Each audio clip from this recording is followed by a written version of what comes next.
It's time for Wise Money with Korhorn Financial Group with financial advisors Kevin Korhorn, Mike Bernard, and Josh Gregory.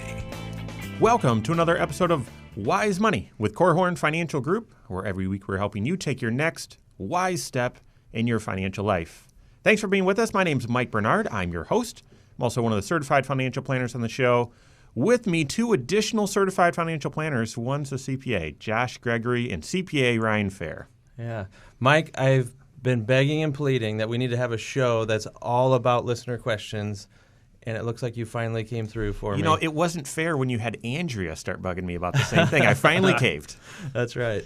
Well, today on the Wise Money Show, we're going to answer your most common tax questions, and to help us do that, we're welcoming back in the studio CPA Ryan Fair. That's right. We're glad to have him. It's a busy time, but, we want to talk about what you're thinking about, and it's tax season. So Ryan's going to share some wisdom with us. If you have a question for the show, we'd love to hear from you.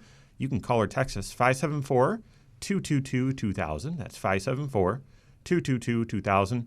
Online, wisemoneyshow.com. You can submit a question right there on the right, as well as catch up on all other content. Speaking of, I would encourage you, follow us on social media as well. Wherever you're at, we are there too. Social media, Facebook, YouTube, Twitter, all that sort of stuff. Just search the Wise Money Show. You can submit questions that way as well. All right. Yeah, so no agenda today. I've got my computer set up where I normally have an agenda. It's just a list of questions, though, because Josh has been bugging me so much. Just kidding. But no, it's tax season.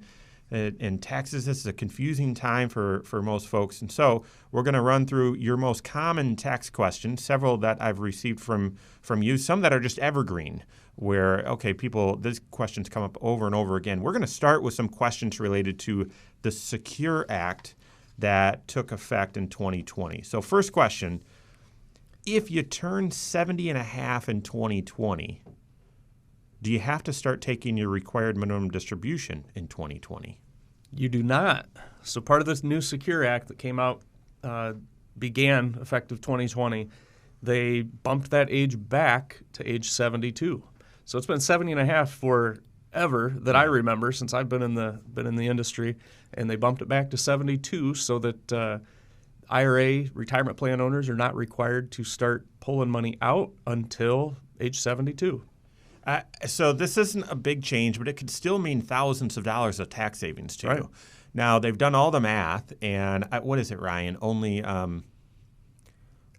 is it 90% or 90% of people are drawing out enough money anyway? So I think it's 80. I think one of the stats that I read said 20% of IRA distributions are taken only because they have to take the RMD. So that's the amount that they're taking. I think 20% was the number I read. Okay. That's what made me wonder if this law was really going to pertain to very many folks. It seems as though most people, you start drawing out of your IRA or your other retirement accounts long before 70 because you've retired, you need something to live off of, something to supplement Social Security. Mm-hmm. But if you had a nice pension, you had other assets that you've been living off of, maybe you've been able to postpone your distributions out of an IRA all the way to age 70 and a half, and they just gave you another year and a half to wait. Right, which, again, if that's you, then that could be thousands of dollars of tax savings. So that's pretty significant. Yeah, it's just the time value and compounding, leaving the money in the account. That's right. All right, so second question, this also is about the Secure Act. If you inherited an IRA from your parents in the past, and you've already been taking your required minimum distribution out of that inherited IRA, do you now have to withdraw the entire account within 10 years? No, you do not. So if the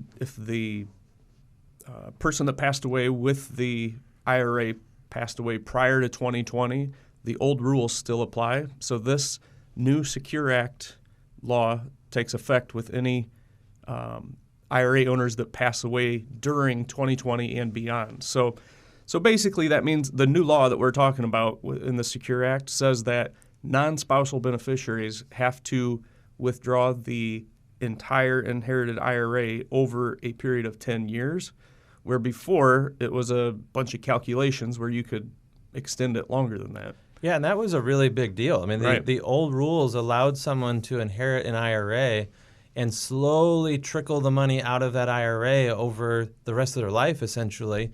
And you think about the benefit of that. Whoever originally built that IRA, saved it up, accumulated it, they weren't paying taxes on the growth as long as the money was inside that account. And then you get to inherit it and not pay tax on the growth until you're pulling the money out slowly over time. It was a concept that was so big, we even named it the stretch IRA concept. And it is a fantastic way to really build up wealth outside the reach of the tax man. And unfortunately, a lot of the goodness of that old rule has gone away with this new Secure Act saying, now you only get to leave it in there for 10 years. Yeah.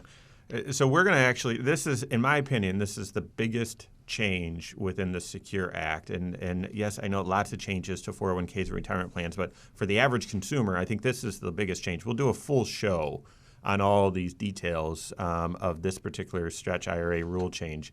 But a couple things that I'd mention. So if you're inheriting an IRA from your spouse, there's no 10-year rule. I mean, you can make that your own, or you can still do it doesn't need to be withdrawn over 10 years. But then the other thing is what Josh was mentioning, that you used to be able to just take out a little bit amount every single year over your life expectancy if you wanted to stretch this out. Now with the 10-year rule, you're not forced to take a little bit out every year over 10 years. You could actually take it all out on the 10th year or the 9th year and the 8th year. There's some planning here, which I will just channel my inner Kevin Korhorn and say, run. Don't walk to your certified financial planner if you're facing this sort of situation, or at least doing some estate planning, because making that decision over, well, should I take it out 1/10 at a time? Should I not take anything for a couple of years and take it all out here? That's a comprehensive financial planning decision. Huge flexibility. That's right. I mean, you think about, you're making an investment decision. You know, what are you going to cash in when the time comes at the end of that 10-year or sometime along the way? You're also making a cash flow decision. And ultimately, it's going to have a major impact on the tax picture, which is why it's coming up in the context of today's show. And then just lastly, and I'm just, we're forecasting a little bit to next year, how should you invest in an account that you know needs to be withdrawn within 10 years? How do you make the investment decisions there? Would it be different if you said, well, I'm not going to spend the money when I pull it out, I'll just reinvest it? How do you make those investment decisions? It absolutely matters what you're going to do with the money when it comes out, right? Because, a lot of folks, they don't recognize the fact that all along, when the government makes you pull money out of an IRA, they're not making you spend it. You could put it into a bank account and let it just kind of sit under the mattress, so to speak. Or it could be reinvested back into the same types of investments that it came out of. It's just that they can no longer be inside that tax-sheltered account, an IRA. It has to be in a taxable account. But it could be the same exact investments. Yep. If you owned Apple stock in the IRA, you can own Apple stock in your own individual account or a joint account with your spouse. So to me, it all has to do with, when are you going to begin spending that money? That's when you need to start really paying attention to the risk level of those accounts. That's right. All right. So that one's very confusing. The stretch IRA. We're going to be doing shows based on each of these big changes within the Secure Act. That's definitely going to be one of them. Another one that's pretty obscure. This is the next question. Can I withdraw money from my 529 plan to pay down student loans? You can. So this is part of the new Secure Act, again, that we're talking about. They added this provision to basically, there's a student loan debt crisis going on in our country with the dollar amounts that these college grads are graduating with student loans. So they've made it easier to withdraw money out of their college savings account to put towards the student loan debt that they've accumulated over the years. So it's a one-time, lifetime distribution of up to $10,000. So, hey, remember when they changed a whole bunch of tax laws and said they were making things easier? Right. So this rule, in fact, you now have the ability to do this. But oh my goodness, is this part confusing. Yeah, it is. Not to mention just that the 529, it's a federal law, but it's sort of applied by the state, so then the states need to interpret it. So we're going to do a full show on this as well. Just know that that capability is there, but be very careful. Work with your CFP and CPA before you do that. All right, another great question about the Secure Act, and then when does my son or daughter need to start filing their tax return? That and more great questions coming up here on the Wise Money Show with Korhorn Financial Group. All right, YouTube, thanks for being with us. This is the Wise Money Show. You're at the Wise Money Show channel. If you're not already a subscriber and you're looking for content, fresh content relevant to you on wise financial principles, then I'd encourage you to subscribe. Hit that subscribe button. Make sure you turn on that bell so you're notified every time we drop a new episode, which is once a week. This is a weekly radio show that airs locally in the northern Indiana area, but then also that you're up to date on all the vlog videos that we post or any other announcements as well. Leave a comment below if you like the content. Give us that thumbs up. We appreciate it. Thank you. All right, I jumped over one of the questions because looking at the time, I figured let's just sneak that 529 one in there. And Yeah, that's a good idea. All right, cool. Honestly, I hadn't even thought of the investment ramifications within that 10-year stretch. Or that 10-year whatever. Yeah. But, I mean, 10 years, that's a short time horizon, technically. It may be intermediate. Yeah. So how should the dollars be invested? Ooh, interesting. And that's the thing, though. If it's going to come out and just be reinvested right again, and it's going to stay invested for the next 10 years beyond that. But you got to shave a little bit off for Uncle Sam. A little bit. So bonus content on YouTube, I think. Maybe it's just going to be answered with an I don't know. Appreciate the vote of confidence. I think the language, or at least the language of the interpretation, was the 10-year rule applied to when you inherited the account, not when the person died. So if someone died on New Year's Eve, do you know how it works? Is it RMD method or is it 10-year? I don't know. Yeah, I figured. Bonus content. Yeah, I don't know. Keeping it real here at the Wise Money Show. I bet you could find out.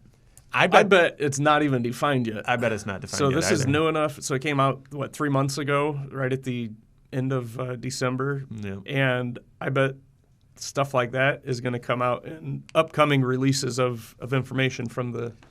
So mechanically, Congress passes these laws. Right. And then the IRS has to kind of interpret them, and then they issue their opinions on how they're going to implement, essentially, right? So will it be the IRS who defines whether it's, the year that the person passed away or the year that you received the money? Who comes up? Because that's not going to go back through Congress, and they're not going to debate and all that, right? Well, I mean, maybe part of that is defined. It's in the Secure Act that was, 900 and some pages? Yeah. Maybe it is in there, but I don't know. If you if you're ever frustrated with your boss at work and you're like, and they give you an assignment, give you a task, and you're looking at it and you're like, what is this? Imagine working for the IRS and having to, what were those people in Congress thinking? Why did they do this? Right. Yeah, that's a constant battle. Yeah. All right. Well, let's get into it. We'll hit the tax-free withdrawal from the IRA and then keep going. Ryan, so are these next two questions basically the same answer? They're pretty similar, yeah. They are. The inflection with my friend Rick was on elderly, right? For dad. So maybe I can add that in here. I think we can keep them separate just because the... Yeah, I mean, they're two different questions, but I mean, it has to do with how much income ultimately you have, right? Yeah. The weird thing with Rick's question is Social Security, and you're probably not going to get into that, but it's got to be mentioned that is just funky. Yeah, that's a good point. All right. When your son or daughter, who's in high school, say, starts working, when do they need to start filing a tax return? That's an evergreen question. We get it multiple times every tax season. We're going to answer it right now for you. This is the Wise Money Show. Thanks for being with us. My name is Mike Bernard, Here with me in the KFG studios, not Kevin Korhorn. Wow. Ryan You're on Fair. autopilot right now, aren't you? Ryan Fair, CPA, CFP, as well as Josh Gregory. Want to say thanks to the attorneys at South Bank Legal as well as First State Bank for making the Wise Money Show possible. We appreciate that. Staying up to date on all Wise Money content, you can do so online, wisemoneyshow.com, and then all over social media, wherever you're at, we are there too. Just search the Wise Money Show and follow us there. All right, nothing but questions today. We're talking about the most common tax questions and putting CPA, CFP, Ryan Fair on the spot. Last one here under the Secure Act category. Can you take a tax-free withdrawal from your IRA to help cover the cost of a new child? That's a trick question that we have been getting. So you cannot take a tax-free withdrawal, but you can take a penalty-free distribution from your IRA to help cover the cost of a new child, which is, that whole concept is new. The fact that you can take a distribution from your IRA to help pay for new child expenses, but it's still taxable, but the penalty is waived. Well, and not to get too nitty-gritty either, you don't want to hear that as like a blank check. You can just pull as much money as you want out. You're limited to $5,000, right? Per person, so there's a little, So maybe you can make it 10 if you're married or whatever, but it's not an unlimited amount. Right. You know, and start this planning is, for twins, triplets. Yeah. The other weird thing about this is, when do the expenses really come? You know, at least you know we're all experienced in the parenting. I thought you were going to say the childbirthing part. No. So, but you know, you got to buy the crib, you got to buy all this stuff leading up to it, and no, this waiver of the penalty is after the child's born, within a year after. It's also available for adopting a child, but again, there's a lot of cost leading up to the adoption, but this is a year after the adoption. So strange to me. And then lastly, I would just tell you, I'm not a fan of this personally. I don't like, and it doesn't, just because you're now allowed doesn't mean you should. This money is for retirement. And we were talking, there is a retirement crisis, right? So especially in these early years, assuming you're having kids when you're younger and and retirement's still a long way off, if you pull out $5,000, you could be pulling $40,000 out of your retirement in a way because of the lost compound interest and everything. So just be careful. This should be last resort. All right, here's a tricky one. We get this one all the time, and Ryan, it just feels like the answer always changes. Okay, so here's the question. My son started a part-time job working at the mall. He's 17. Will he need to file a tax return? The standard tax answer is it depends. So, yeah, that's my answer for everything. Possibly, maybe, it depends. He may not need to file, but chances are that he's going to want to file. And the distinguishing thing there has to do with his federal withholdings on the paycheck. So at the end of the year, you look at the W-2, he may not need to file until he gets up over $12,200 of that's the standard deduction amount for this year for the federal tax return. So if he made less than $12,200, he most likely does not need to file a federal tax return. However, if he's making $10,000, he's had a few $100s withheld most likely from his paychecks, you can file a tax return and get that refund back for him. Here's the follow-up question. I know you're going to go to the state return too, but the follow-up question is, well, wait a second. Does that mean I can't claim my son or daughter on my taxes? Right. That does not mean that you can't claim. Just because Junior is filing his own tax return, that does not mean that the parents can't claim him. The trick that we run into multiple times during a tax season, though, is Junior, when he files his tax return, has to mark that someone else is claiming him as a dependent. Oh, my goodness. That creates a problem for at least one client every year. Their son or daughter off at college. I would have said a dozen. Yeah, maybe. Where we file mom and dad's return, and then it's rejected because it says, oh, this person already filed a return. Right. And it's the point you're mentioning, That's Josh. right. The college student or the young teenager and their parents didn't coordinate their tax returns, and it just so happens that maybe that college student was in a rush to get that refund, and they just they filed it incorrectly, unfortunately. But I mean, here's the thing. I mean, there's a tax credit there. Now, this person, the question, they're 17, so it's a $500 credit. Not as big a deal, but still, I still pick up pennies in the parking lot. So to lose out on $500, that's a big deal. Right. But say the person is 16 and they're working, whew, that's $2,000. Mm-hmm. What about the state, Ryan? So the federal's the easy part. That's clear cut. The state is not clear cut at all. So the difference in the exemption amounts, so we talked about for the federal, they have a standard deduction of $12,200. On Indiana, the exemption amount's only $1,000. So Indiana, if you're a resident, then this kid that's 17 working at the mall is in Indiana, he really needs to file a tax return if he made over $1,000 in Indiana. Michigan, obviously we've got a ton of Michigan clients and listeners as well. I believe it's up to $1,500 for dependent children up in Michigan, but still, that's what complicates things, and you basically can't file a state return without filing the federal return because the state returns start based on the federal AGI. That's a good point. Yeah. Mm-hmm. Interesting. It's interesting that the states don't coordinate with the Fed in that regard. Right. They don't want to give up any tax revenue, I think, is the story there. Right. Yeah. And so this impacts a lot more people, even since the standard deduction has gone up. Technically, they're not required to file a federal, but you do have to turn around and file state, and they're linked. Yeah. So speaking of link, the next question's from a friend of mine in Granger, Rick, and he's asking basically about his folks. But it's a very similar question, different side of the coin. And so here's what he asked. At what age can I stop filing income tax returns? Under what circumstances? Any benefit to filing even if I don't need to? So yeah, it's basically the exact same set of rules, except the standard deduction's a little bit different and the exemptions are a little bit different on the state level, but really it's the same set of rules. Unfortunately, there is no magic age limit that the IRS has set that once you hit the magic age, you don't have to file taxes.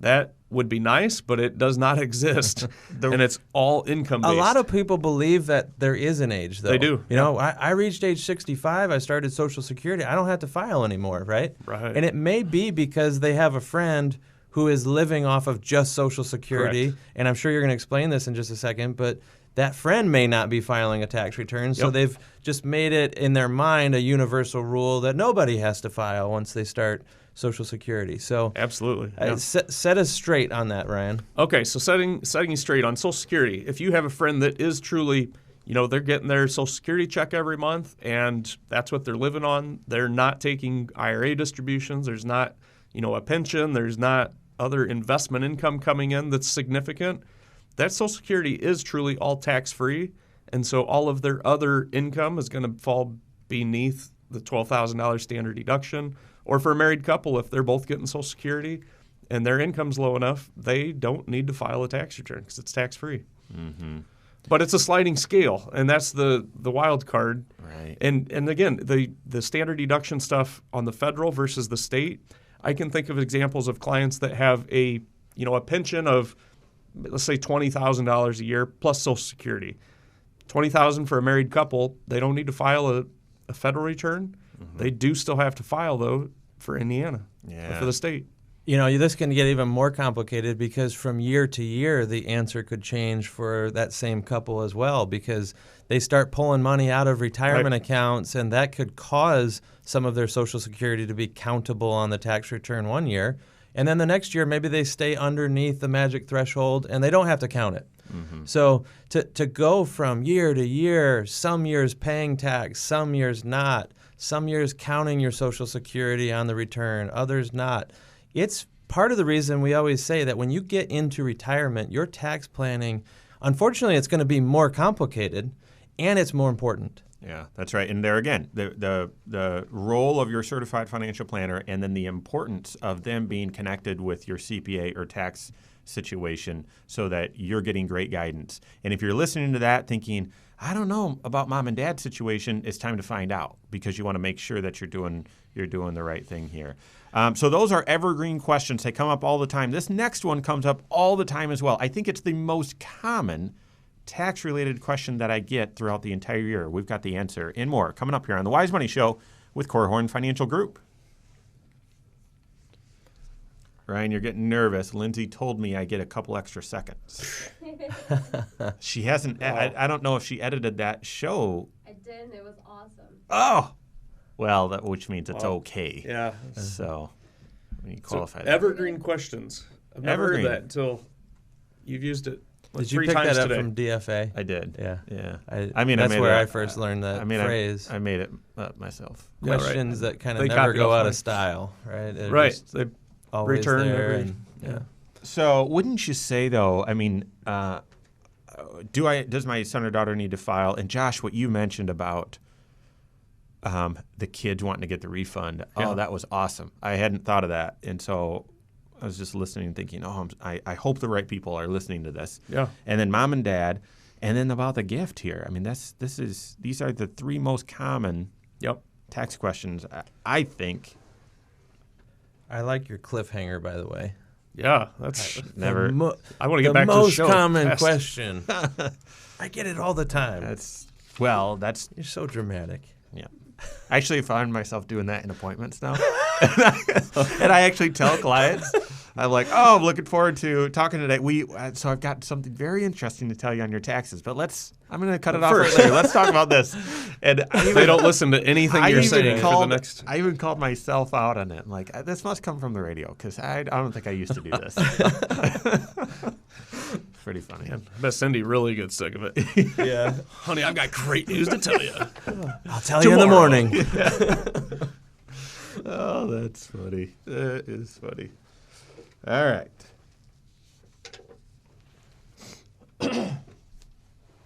Lindsay, you doing okay over there? Yeah. Yeah. Well, Still like an icicle, it feels like. yeah. All right. Segment 3. Ready? We've got the answer to the most common tax question that I get coming up here in just a second. Thanks for being with us. This is the Wise Money Show with Korhorn Financial Group. My name is Mike Bernard. Here with me in the KFG studios, Joshua Gregory, and then CPA CFP Ryan Fair. We're answering your most common tax questions. Thank you to Bethel University Adult and Graduate Studies, as well as Diane Bennett and her Inspired Homes team for making the Wise Money Show possible. We appreciate that.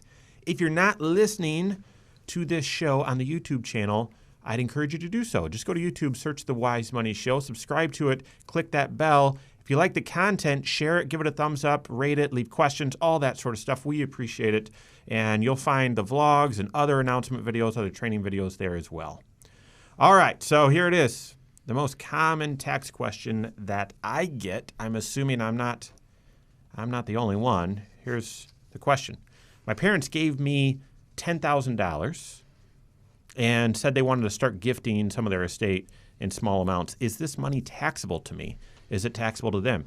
I mean, the question is $10,000. It really could be any amount. People, my folks gave me $1,000, or I want to give my kids $2,000, or I want to give my kids $20,000 out of this inheritance we just received. Is it taxable? I mean, this question just comes up all the time. Yeah. Yep.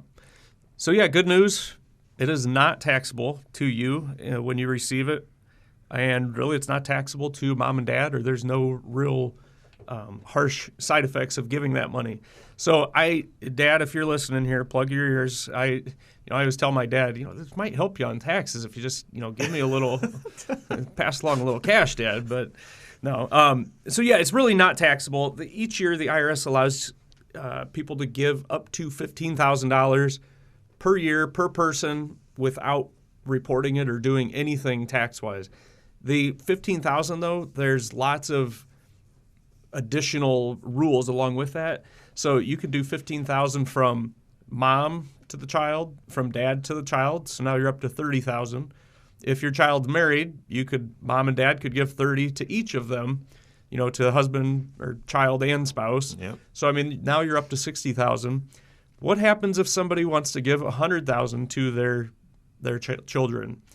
It's still there's easy strategies to get this taken care of. You can either split it up over a couple of years, do 50 in 1 year and 50 the next year, assuming I'm going with my story here that there's mom and dad and then children and spouse. What happens if you give over the limits? It still isn't the end of the world. So basically, every year we have we have a handful of tax returns that we have to do, gift tax returns every year for clients that have exceeded these limits. All it does is it's a reporting requirement with the IRS that you have to file this gift tax return that reduces your lifetime gifting exclusion. The exclusion is huge that 99% of our clients are never going to hit, and so there's no impact for the recipient or the giver. That's right. Can I interject one scenario where maybe receiving a gift could have some tax implications? Mm-hmm. And it's when maybe a parent or some family member gifts you something other than cash. Mm-hmm. Maybe they gift you some stock that they've owned for a long, long time. And what happens is that stock has most likely grown in value over a long period of time. They have not paid tax on that growth. It doesn't get taxed until it's sold. Well, what if they never sell it? What if they give it to you and you sell it? Then you are the one who receives the tax implications, not on the gifted amount, just on the profit from selling it for more than what it was originally purchased for. And this can actually be a wonderful tax planning strategy. It's a way essentially to shift some future income into a lower tax bracket potentially. If the giver was in a high tax bracket and the receiver was in a lower tax bracket, maybe you can get away with paying little or no tax on that profit from the stock. So you took it to the strategy. And it looks like Ryan has something to say here too, but I often see that as a potential mistake. Where I agree. At the end of someone's life, they're saying, "Well, I don't want all this money to slip through the fingers. Go to the government or go to the nursing home, and so I need to give you my house. I'm still living in it. I'm giving you my house though, and I'm giving you this money. And when you give that asset, that gift itself isn't taxable, but you give that person your cost basis, which means when they sell it, they've got to pay tax on the gain. You start using the word cost basis on a show, and you've taken it to a whole new nerdy level. That's right. I have that impact on shows. That's right. You know what? That's one of the reasons why this whole question of should you even gift the money, or if the giver is elderly and may pass away in the near future, it may be, in the circumstances that I was just describing, it may be better to not gift it to the recipient and instead just let them inherit it. That's where even something as simple as blessing your kids really is a financial planning issue that needs to be resolved in the context of your overall financial plan. Not just your financial plan, but also the recipient as well, because you're trying to bless them, right? Not give them some sort of a financial trouble in their future. Yeah, and honestly, I see that used or done improperly much more often than I see it done the right way. Mm-hmm. So clients will come in and say, the gifting the stock, that's a great example, or the house. If mom and dad are 90 years old or 100 years old or 120 years old, I don't want to kick off mom and dad too early here, but if they're up there in age, the tax ramifications of them giving their house to their children or giving this, let's say a large $100,000 of stock that they paid $10,000 for way back in 1970. If mom and dad had died while they owned that stock and then the children inherit it, the children get a step up in cost basis, which means they received a $100,000 stock with cost basis of $100,000.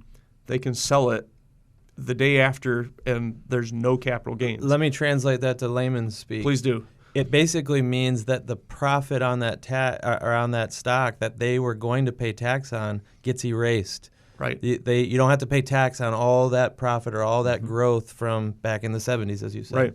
That's a big deal. Huge. And again, planning, certainly comprehensive financial planning point. All right, here's another question I get all the time, and it's phrased like this, but I'll kind of give you the context. I owed taxes last year, and I don't think my employer is withholding the right amount. What can I do about that? So that's the question. But the concept is, I owed taxes last year. What'd you do wrong? Right. Or you must not have prepared my taxes correctly, or nothing changed, or there's a problem. I owed taxes, and I didn't think I would.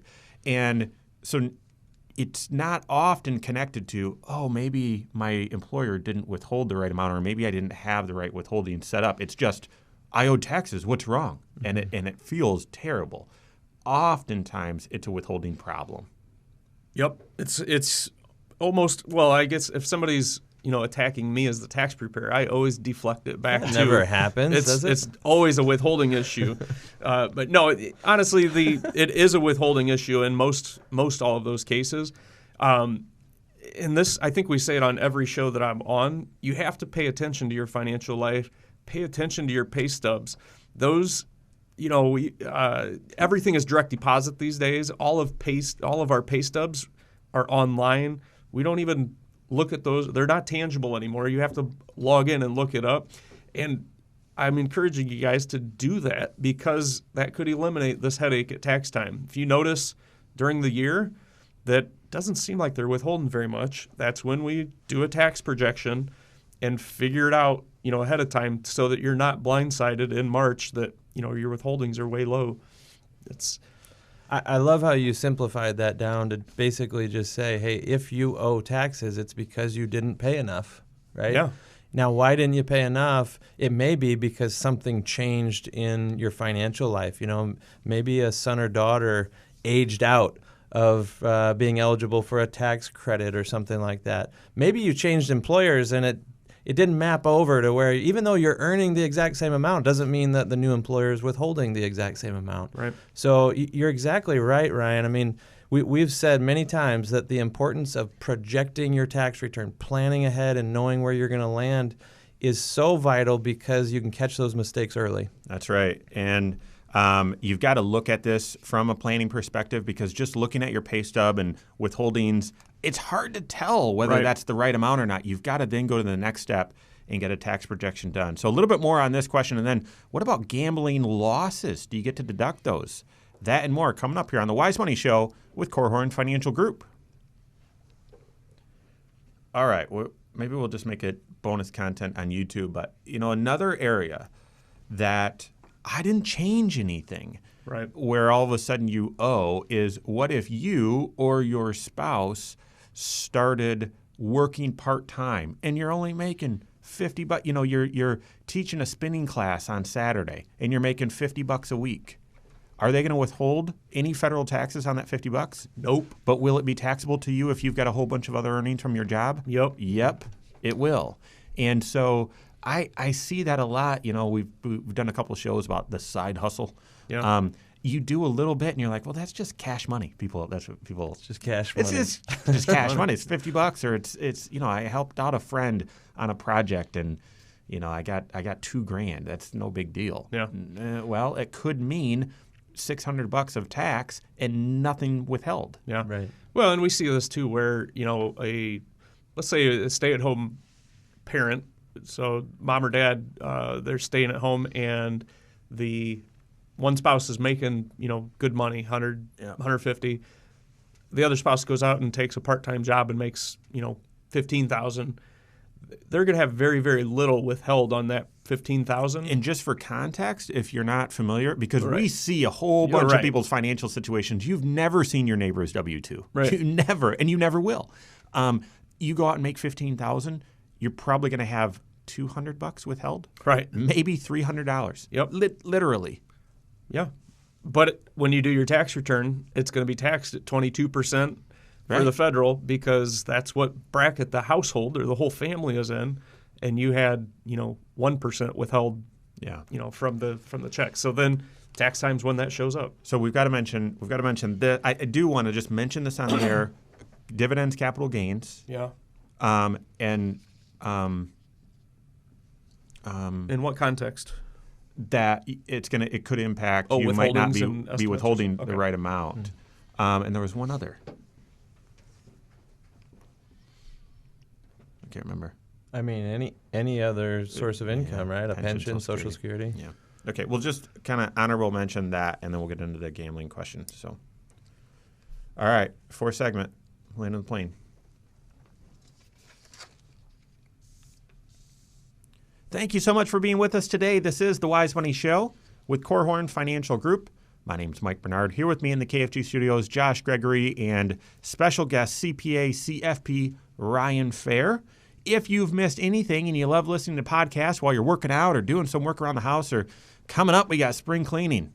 Not looking forward to that. Normally, I just don't even do it. But anyway, but you can find the fall. That's right. That's right. You can find the Wise Money Show wherever you listen to podcasts. Just search the Wise Money Show. I'd encourage you to subscribe to it. Even rate the show and leave comments. We appreciate that. Thank you. All right. So just a couple other honorable mention comments about the last question here. I owed taxes last year. That was a surprise. I don't think my employer was withholding the right amount. What can I do about that? Oftentimes, as a consumer, your brain doesn't automatically go to, oh, my withholdings were off. Usually you think someone did something wrong.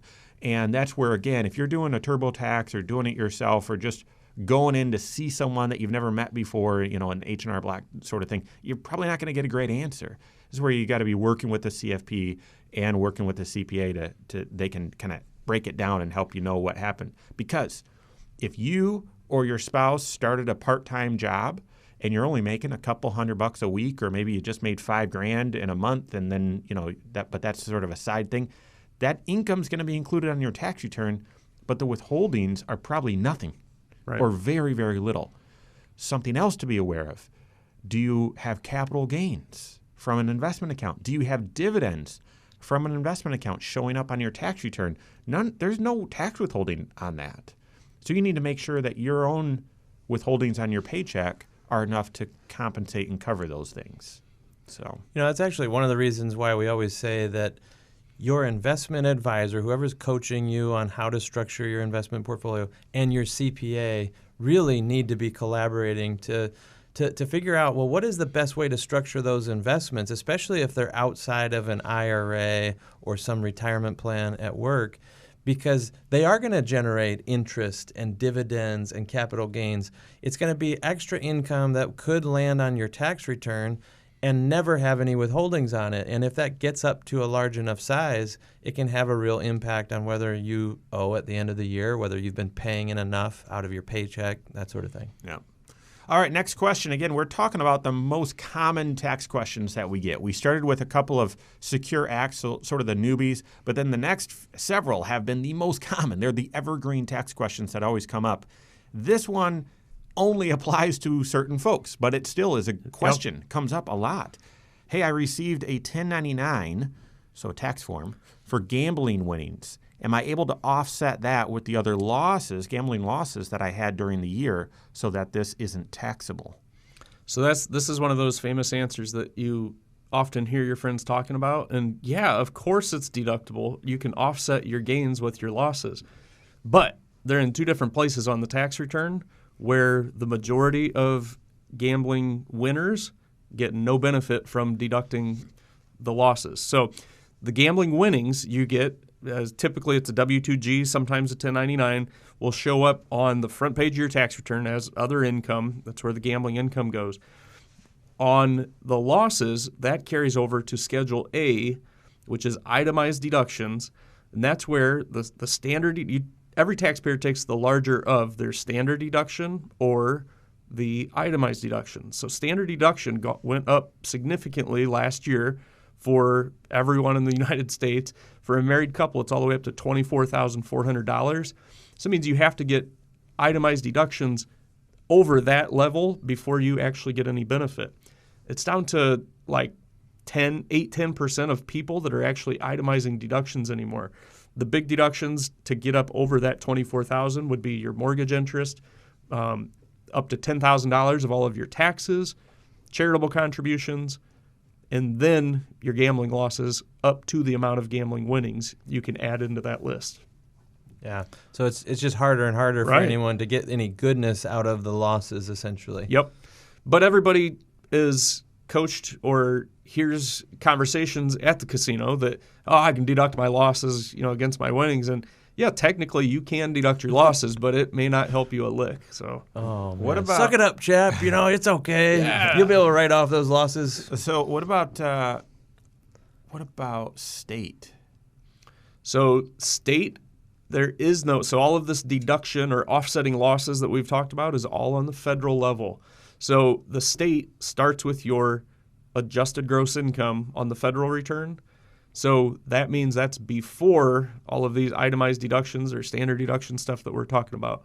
So basically, long story short, there is no ability to deduct the losses on the state return. So if you're going to gamble in Florida. It's more fun down there anyway, and there's no state tax. Mike, you're still a resident of Indiana. Oh, bummer. Ryan. Come on, man.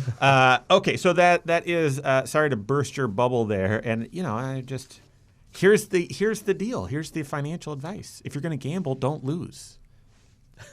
Don't lose. You won't have to worry about it. Wisdom. I mean, you'll have to pay some tax on the gain, but, I mean, you'll be money ahead. There you go. Yeah, that's why I don't gamble. All right, next question. Can I use my 529 plan to pay for any of my kids that are in college?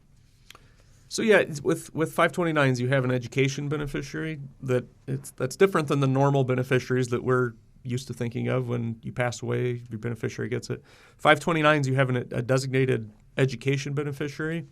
And so when you take distributions from a specific 529, it's for that beneficiary. But the good news is you can change the education beneficiaries from time to time if needed. Yeah, it's once a year, right, that you can make a change on who the beneficial owner of this beneficiary is. Or you can split it into multiple 529 plans for each child as well. But you can't do that after the fact. And so we do see this. It's not well, when you're opening a 529 plan, we get this question a lot. But we usually get this question after someone's already pulled the money out and used it for both kids, even though all the money came out of just one 529. And there's not a great undo button there. No. You're kind of sunk. I was working with some friends who had 2 kids but 4 different 529 plans. And both the kids were in college. And so they were like, well, we'll just take it out of this one and that one. And it's like, no, guys, we got to really sort this thing out to make sure we avoid any mistakes. Because making a mistake there, the gain is penalized. And potentially, if you're in Indiana, you might have to pay back some of that tax credit on the way in. All right, I think we've got time for one more question here. Let's jump down to this one. Okay. I'm doing side work as a contractor. How will that be taxed? I mean, if we can't have a show about the most common tax questions and not hit that one. Right. This is often called being blindsided when clients come into my office and have their taxes done. So they're like, hey, I got this awesome. I did some consulting on the side, and I got this 1099 for $5,000. Isn't that awesome? I'm like, yes, that is awesome. Do you know how that's taxed? And we're like, no, I just need to pay a little tax on it, and the rest, I've already spent it. So how are you actually taxed on that? And so side hustle, you've got your income. You're allowed to subtract all those expenses that are directly related to the generation of that side hustle income. Whatever's left is what's taxable. So that shows up on your tax return and it's taxed as regular federal, state, and local income tax. And then on top of that, you've got the FICA tax, or Social Security and Medicare tax. Another name for that is self-employment tax. It all means the same stuff, but that is an additional 15.3% that you're paying towards Social Security and Medicare on that side hustle profit. So all of a sudden, let's look at your combined tax return for the household. Let's say you're in the 12% or 22% tax bracket. So you pay that tax on the profit, plus this 15.3% that we talked about for self-employment tax, plus your state and local taxes, roughly, say, another 5%. Adds up in a hurry. This is the point where people throw their hands up and say, oh, it's not even worth it to do this thing. Exactly. Right? I hear it every year. It feels like they're taking most of what you've earned. That's not actually true, but it is more expensive income, and I'd rather have you, have 65 cents left over than none of it at all. Mm-hmm. So go earn that income, be productive, but just be aware of the tax impact. Yep. I mean, have you ever had anyone really mad at you about this? All the time, actually. Every all the year, time. yeah. But that's how it works. So hopefully now you know. Yep. All right. Well, that's all the time we have for today. Ryan, thanks for being on once again. On behalf of Ryan Fair, Josh Gregory, myself, and all of us at Korhorn Financial Group, have a great weekend. We'll see you next Saturday for Wise Money with Korhorn Financial Group. Securities offered through Silver Oak Securities, member FINRA/SIPC. Advisory services offered through KFG Wealth Management LLC. Doing business as Korhorn Financial Group. KFG Wealth Management LLC and Silver Oak Securities Incorporated companies are unaffiliated.